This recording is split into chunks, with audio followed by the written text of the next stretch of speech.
to the AI Campa Show's second season of Pokémon Universe. Please subscribe and give like. Enjoy. Welcome back, everyone, to the deep dive. Our mission today, pretty straightforward, actually. We're digging deep into the source material, going to reveal and really analyze the top 5 most powerful Dark-type Pokemon. So if you, listening right now, need that quick but, thorough understanding their competitive edge, the lore behind them, and what kind of power they really represent, yeah, you're in the right spot. Definitely. And that last bit's important, the representation part. We're not just listing off high attack stats here. The dark type, well, the sources define it as really complex. It's way more than just evil, I think deception, shadow mastery, secrecy, even like fundamental cosmic power. We're looking at conceptual dominance, the kind of darkness that lasts. Exactly, where the meta meets the mythology, right? We're exploring how these Pokemon don't just win battles, they literally change the world around them just by existing. So let's get into it, starting with the ones whose power is, well, it's about sheer terrifying physicality. Sounds like we're starting heavy. We are. Kicking off our countdown, number 5. It's the Armored Colossus. Tyranitar. Gen 6 Epic Classic, rock dark powerhouse, been a force for ages. Right, Tyranitar. And what's interesting is how the community consistently calls it a pseudo-legendary. Yeah. For anyone maybe not deep in the meta, that basically means its base stats, a massive 600 total, are, well, functionally right up there with actual legendaries. It's just a walking fortress. And competitively. That ability, Sandstream, oh man, it's brutal, automatically whips up a sandstorm that just stays. And since it's rock type, that boosted special defense by 50%. Suddenly it's this armored tank chipping away at everything. Yeah, that isolation tactic is key. And the lore backs up this kind of physical, overwhelming dominance perfectly. Pokedex entries talk about it needing huge mountains just to live in, and when it gets hungry, it tears the mountain down and moves on. It's like a walking geological event. But hang on, if it's part rock type, stable ground and all that, how does something made of stone also embody total chaos? That seems contradictory. But see, that contradiction, that's kind of the point, isn't it? It's not chaos-like, messy. It's chaos like an earthquake, an unstoppable natural force, primal destruction, but with the weight and endurance of stone. And of course, you throw Mega Tyranitar into the mix, and that raw chaos just gets dialed way up. The attack stat goes through the roof, the intimidation factor, tenfold, easily. A truly terrifying start. Okay, moving right along. Okay. Number 4, we're sticking with that chaotic physicality theme, but shifting focus a bit, more towards, internal aggression. Meet the three-headed menace. Hydreigon, Dark Dragon from Unova. Hydreigon is just a pure, focused aggression, almost instinctual destruction, really. The sources often describe it attacking anything that moves, sometimes without even seeming to know why. It suggests this deep, internal, chaotic drive, a real thirst for conflict. And on the battlefield, its power comes from that massive special attack stat. Pair that with its levitate ability, dodging ground moves, which is huge, and it becomes this incredibly deadly mobile sweeper, just pure, overwhelming offense. What's funny, though, is how the 3 heads are often described as, well, not coordinating very well. Sounds like it should be a liability, right? But when you see Hydreigon with a skilled trainer, that raw aggression gets focused, weaponized. The source material almost suggests it transforms from just blind violence into what you might call smart chaos. It's so brutally powerful, it kind of bypasses needing finesse. It just unleashes everything. Smart chaos. I like that a lot. Yeah. It implies this ancient kind of darkness. Brutal, yeah, but also tactically devastating when pointed in the right direction. Okay, let's shift gears now. We're leaving the realm of pure physical destruction and stepping into something maybe more insidious. Psychological power. This is the core deep dive. Yeah, a necessary shift. Because power over the mind, over emotions, it often trumps raw strength, doesn't it? Yep, absolutely. Especially with the dark type's connection to fear and mystery. Absolutely. Which brings us perfectly to number 3. Yep. A pure embodiment of that psychological threat. Darkrai, the mythical Pokemon that literally manifests nightmares. This is where the lore gets really haunting. Darkrai basically feeds on fear, uses it as a weapon, as defense, everything. Just its presence nearby is said to trap people, even whole towns, in these endless, terrifying dreams. Unconscious terror just by existing. Its power is totally internal, playing on that basic human fear of the unknown. And that terrifying power, it translated directly into competitive play. Yeah. Which is a big reason we ranked it so high. We have to talk about its signature move, Dark Void. Oh, Dark Void. Yeah, that move. It basically broke the game for a while, got hit with nerfs, then just banned outright in most formats, and you see why. It was an 80% accurate sleep move. Which is already good. Right. But unlike others, it hit both opponents in doubles, instantly taking out multiple threats. It could basically end the game before it even started. Just overwhelming, oppressive, shows its sheer power level. Okay, but this raises that question you touched on. If its power is fear-based, Right. is Darkrai actually evil, malicious? The sources seem conflicted, or maybe just... Exactly. It's painted as profoundly misunderstood, described as being, like, created purely from the shadow of dreams and those nightmares. Less an attack, more like a desperate defense mechanism. Accidental, almost. It's trying to protect itself, but its very nature makes that impossible without causing harm.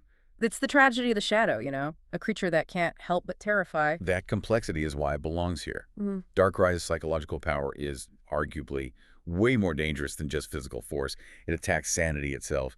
You can brace for an earthquake, maybe, but how do you brace against your own nightmares? Precisely. And if we move from that internal dream-based fear to the more existential fear of the end, well, that brings us to number 2, Yveltal.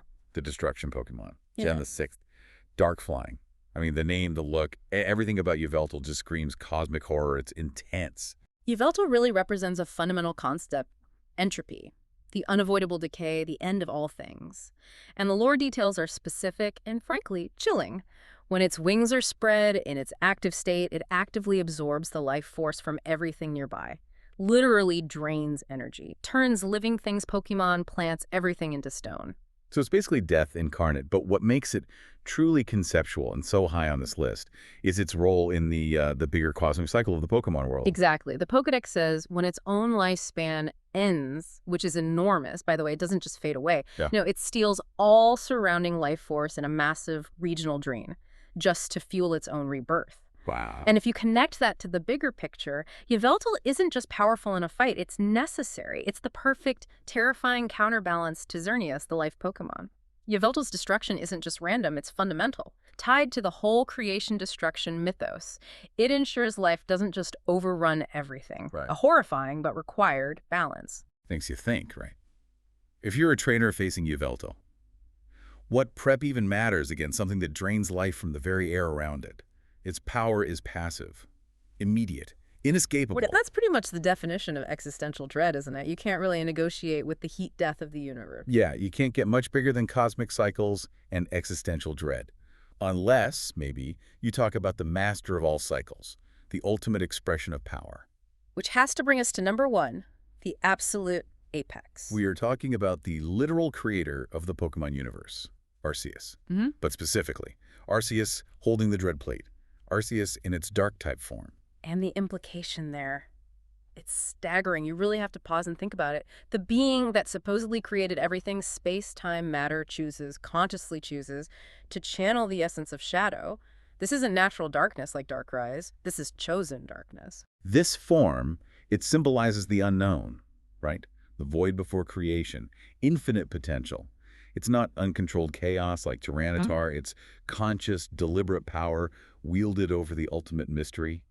The darkness before the light, perfectly channeled by the ultimate intelligence. And competitively, it's the absolute peak. There's really no argument. Those absurd 720 base stats, the multi-type ability letting it instantly swap types and changing its signature move, Judgment, to Dark type on the fly. This specific form is just strategically unstoppable. It fits any team, counters any threat, deploys shadow power with, well, omnipotent control. The power here is that blend, isn't it? Supreme intelligence mixed with cosmic mystery. It's not misunderstood like Darkrai. It's completely in control. It's a god choosing to wear the mask of shadow as a calculated, unbeatable tool. That really is the ultimate form of dominance. When the creator itself chooses the void, well, the void becomes the ultimate weapon. Couldn't have put it better. That's about as powerful as it gets. Lore and battle combined. Now, before we wrap up with the final takeaway, we should probably acknowledge the sheer range of darkness, right? Touch on some honorable mentions that show different flavors of the dark type. Oh, absolutely. Good call. Because not all power is, raw force or existential threat. The dark type covers a huge spectrum. Quiet discipline, outright deception. It's all in there. Okay, let's start with a fan favorite, Umbreon. Maybe not statistically overwhelming like the others, but it's the defensive master, the ultimate bulky tank. Right, and you connect that straight to its lore, Yeah. the loyal protector. Umbreon evolves in darkness, uses darkness to shield its trainer. It represents this calm, disciplined darkness, a shadow that protects not just attacks. That's a totally different kind of power. Then you've got the sheer speed and precision of Greninja, especially thinking about forms like Ash Greninja, that's tactical darkness. The ninja using shadows and speed for hyper-focused strikes. And we definitely have to mention Zoroark, the master of illusion, the ultimate trickster. Zoroark is pure deception, blurring reality and illusion on the battlefield. Its power is psychological, sure, but it's based on calculated misdirection, not like Darkrai's primal fear. And maybe one more for just sheer disruptive power. Hoopa Unbound, interdimensional chaos, basically given form. These guys really show that the dark type isn't just one thing. It's like a whole philosophy of survival, defense, stealth, trickery. Yeah, these honorable mentions really reinforce that core lesson. They show the dark type is never just monolithic. It's multifaceted, a necessary part of the world's ecosystem, really. So, okay, synthesizing all this, Yeah. what's the main takeaway for you listening? This deep dive, I think it shows that darkness in Pokemon isn't simple. It's about complexity, mystery, survival. It's a fundamental part of nature, something to be understood, not just feared. Exactly right.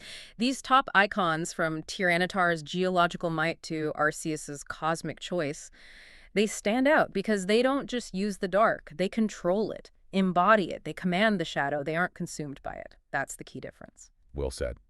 Okay, to wrap things up, we want to leave you with one last thought, something to tow on. It ties together that essence of shadow and control we've been talking about. Consider the difference between Darkrai, a being literally made from the shadow of dreams, whose survival kind of relies on being misunderstood, versus Arceus, the creator, deliberately adopting shadow as a strategic, conscious tool. Which form of darkness? The primal, maybe accidental power affecting the mind, or the ultimate chosen control shown by the creator? Which one is truly more enduring? The enduring mystery of the void.